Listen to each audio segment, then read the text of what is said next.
तर मी एक मराठी मुलगी. माझे नाव मृणाल दीपक चव्हाण.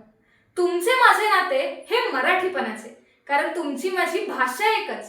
माय मराठी, माझी मराठी, आपली मराठी, अभिजात मराठी.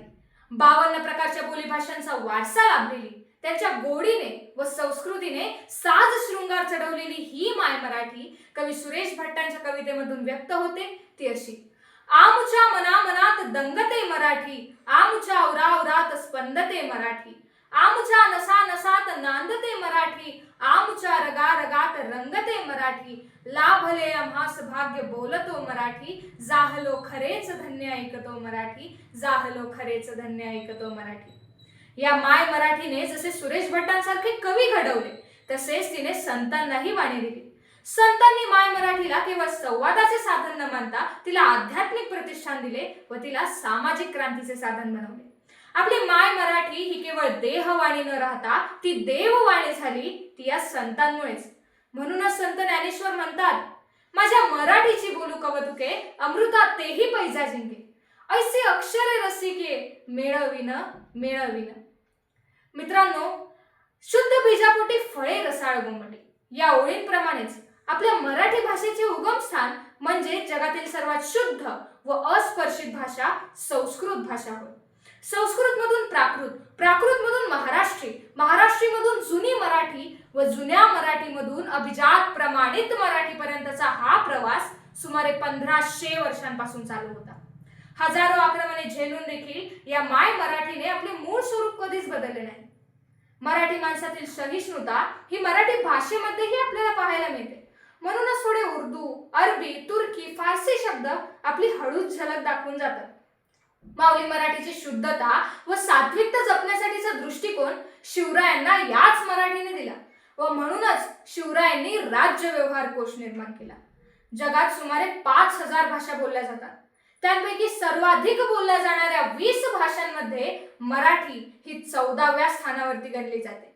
संतांनी मराठीला भक्तीचे रूप दिले, तर शिवरायांनी तिला राजकीय स्वरूप दिले. तसेच तिला ज्ञानाची भाषा बनवण्याचे कार्य हे कुसुमाग्रजांसारख्या लेखकांनी केले.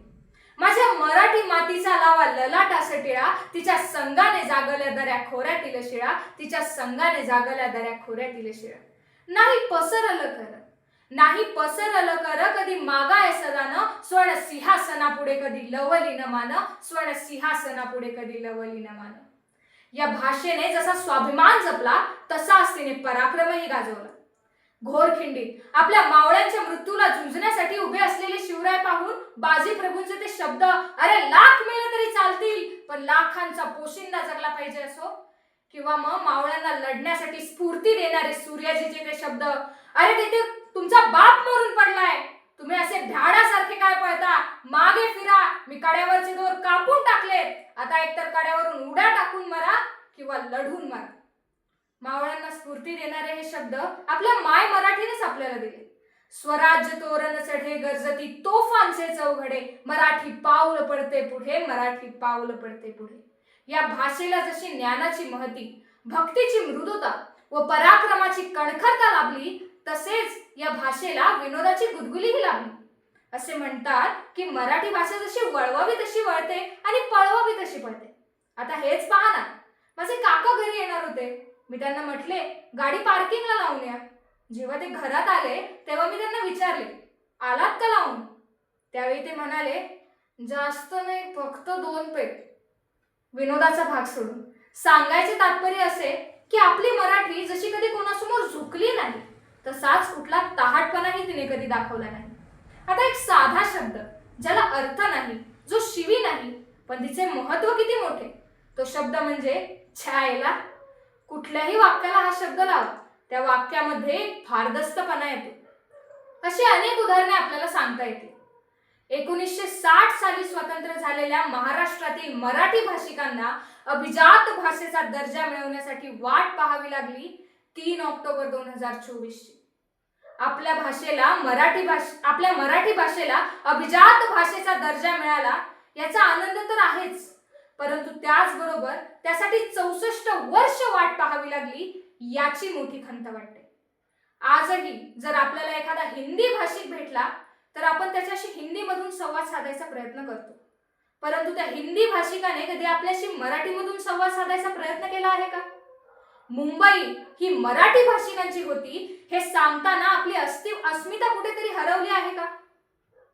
मित्रांनो, आपले अस्तित्व हे आपल्या भाषेवरती अवलंबून आहे. आपली भाषा टिकवणे हे आपले आद्य कर्तव्यच आहे.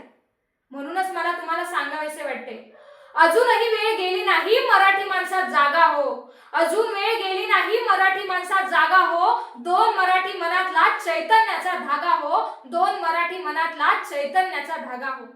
विठुरायाच्या साक्षीने समृद्ध आपली माय पहा. विठुरायाच्या साक्षीने समृद्ध आपली माय पहा. गर्वाने अभिमानाने रक्षिण्यातीच तत्पर रहा. रक्षिण्यातीच तत्पर रहा. धन्यवाद.